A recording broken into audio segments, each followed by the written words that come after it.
Você está ouvindo Conversas Corajosas. Esse podcast sobre liderança é para pessoas corajosas que conduzem times, empresas e querem crescer na carreira. Hoje a gente vai falar sobre contratação e é um tema delicadíssimo. Muita gente erra na hora de contratar e a gente vai falar sobre alguns critérios para contratar melhor e também preparar essa pessoa para de fato entregar ali dentro da empresa. Perfeito. É muito importante a gente primeiro ter muita clareza sobre qual que é a expectativa que a gente tem com relação àquela vaga e ter detalhado quais que são as atribuições dessa pessoa. Então, quanto mais detalhado a gente tiver o que que ela vai fazer, o que que é esperado dessa pessoa, quais que são as metas da cadeira daquela pessoa, qual que também é um plano de crescimento daquela cadeira, a gente vai conseguir fazer uma contratação mais assertiva. Eu já vi diversos casos da empresa, às vezes, contratando, assim, tipo, todas as habilidades que a pessoa precisa ter. Uma lista imensa de habilidades ali que a pessoa precisa ter, mas quando vê, ela nem precisa ter tudo aquilo para exercer aquela função, para exercer aquela carreira. Então bota uma régua lá no alto, mas não tem claro o que que aquela pessoa vai executar no dia a dia e qual que é o resultado que ela precisa entregar dentro daquela cadeira. Então, a contratação eficiente, ela começa antes da gente abrir a vaga. Ela começa quando a gente define claramente o que que aquela pessoa tem que executar, quais que são as metas, e a partir disso a gente vai conseguir ver um perfil que se alinha de uma maneira mais adequada para aquela vaga. Perfeito. Tanto que hoje em dia com o ChatGPT, Claude e inteligência artificial, muita gente pega um copia e cola de vagas, achando que aquilo vai resolver, mas na verdade, qual é a necessidade de fato que a empresa tem em contratar aquele profissional? O que que precisa ser desempenhado? E aí a gente entra em um primeiro ponto, que é justamente entender qual problema vai ser resolvido com essa contratação. Porque uma contratação, ela não é feita só porque precisa ter alguém preenchendo um lugar, um buraco na empresa, mas sim porque um problema precisa ser resolvido. Qual é o problema? Qual que é a expectativa? Como que vai ser resolvido? Né? E aqui a gente tem uma visão também que eu acho muito interessante. A gente conversou sobre isso antes e eu quero que eu te explique também sobre a teoria das restrições e como que isso se aplica aqui. É, a teoria das restrições eu indico vocês a pesquisarem mais a fundo sobre isso, porque é algo assim que ajuda, acho que todas as pessoas que empreendem, porque qual que é a base dessa teoria? É que a gente tem uma única restrição que está impedindo o crescimento do faturamento daquela empresa naquele momento. Ou seja, é uma restrição por vez. E o resto de todas as outras coisas que acontecem são sintomas. E por que que eu acredito que isso é muito eficiente para empreendedores? Porque a gente enxerga todos os problemas que tem na nossa empresa. E às vezes a gente quer resolver todos ao mesmo tempo. E isso é na contratação também.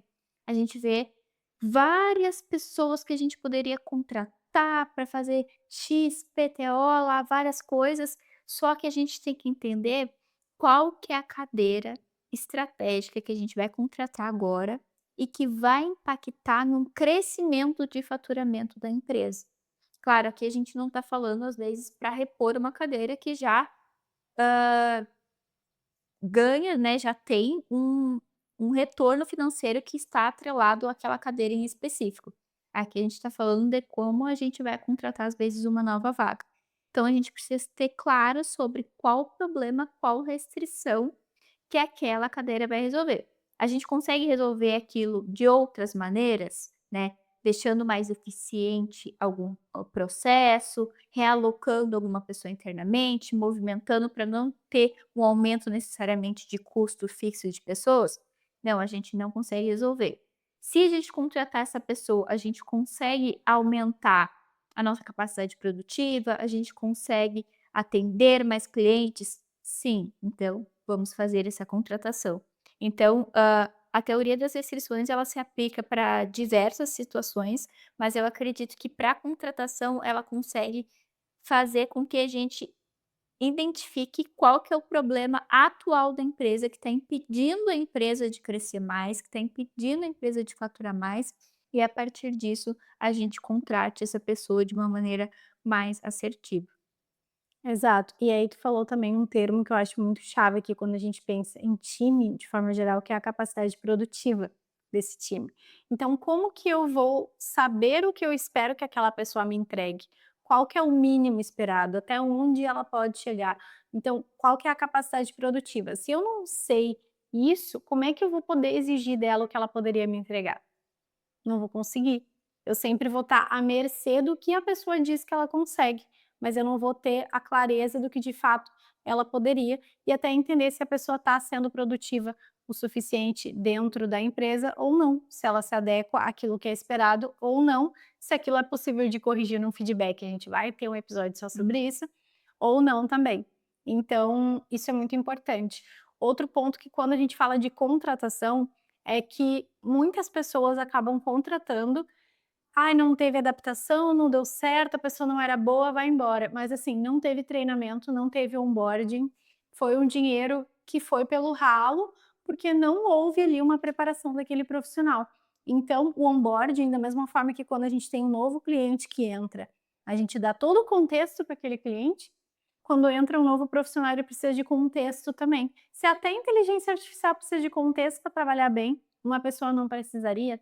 Então, esse treinamento é muito fundamental e eu costumo fazer sempre assim um treinamento voltado para a cultura da empresa, para a pessoa entender onde ela está pisando, aonde ela está, o que que ela está participando, o que que ela está incentivando ali, e ajudando a crescer, para que também entenda como que a gente faz e não só o que a gente faz, o que que é diferente aqui dentro, por que que a gente faz dessa maneira e está alinhado culturalmente, mas também em relação aos serviços, ao processo, a como que é o dia a dia mesmo e o que que é esperado dela. Então tem todo esse treinamento mesmo, assim, de sentar junto, ensinar como faz, ter aulas, ter materiais prontos também para aquela pessoa ir se familiarizando e ter esse período de adaptação, que pode muitas vezes ser curto ou longo, depende ali do tipo de negócio, da complexidade que vai estar atuando, né, na área, na cadeira em si.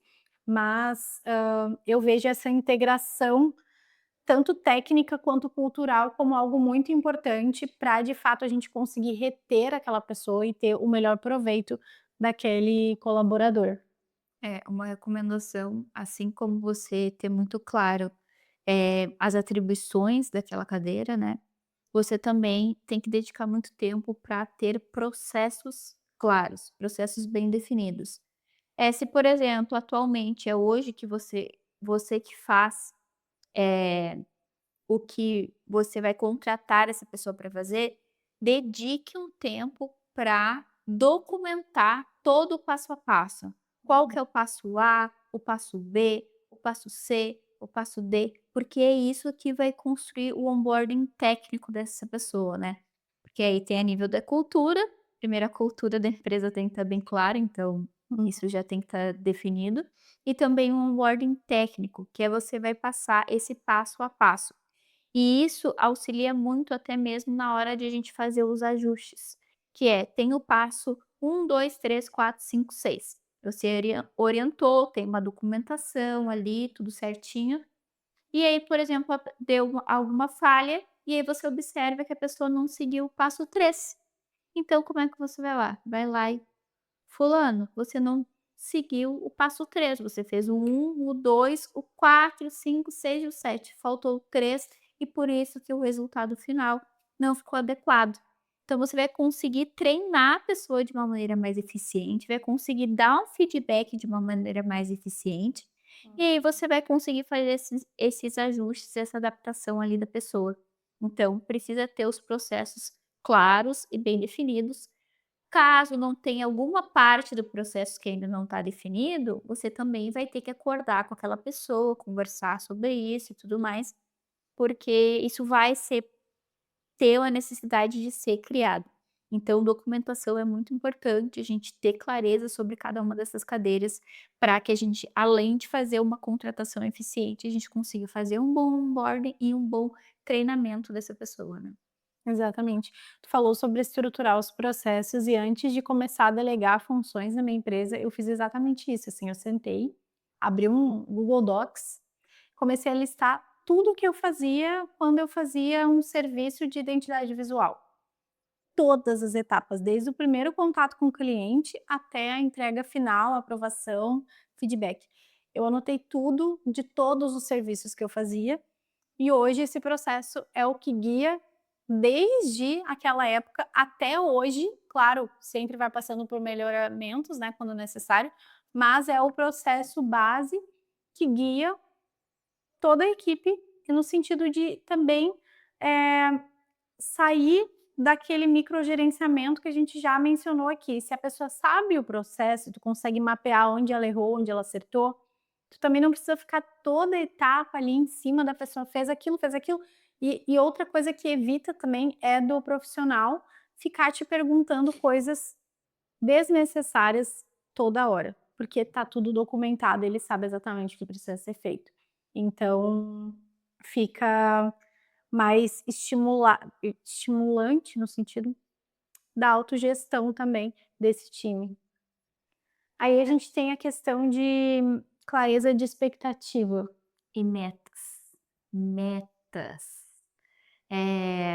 Bom, aí a gente pode entrar tem várias, coisas que vocês podem se aprofundar, vocês vão observar que durante toda essa temporada vão ter termos, vão ter questões que a gente vai trazer para vocês, mas a gente não necessariamente vai se aprofundar muito, mas é para vocês irem pesquisando, porque enfim, a gente está falando sobre gestão de empresas, de processos, são coisas super aprofundadas e que por vezes para fazer um episódio sucinto e objetivo, em 20 minutos não cabe tudo.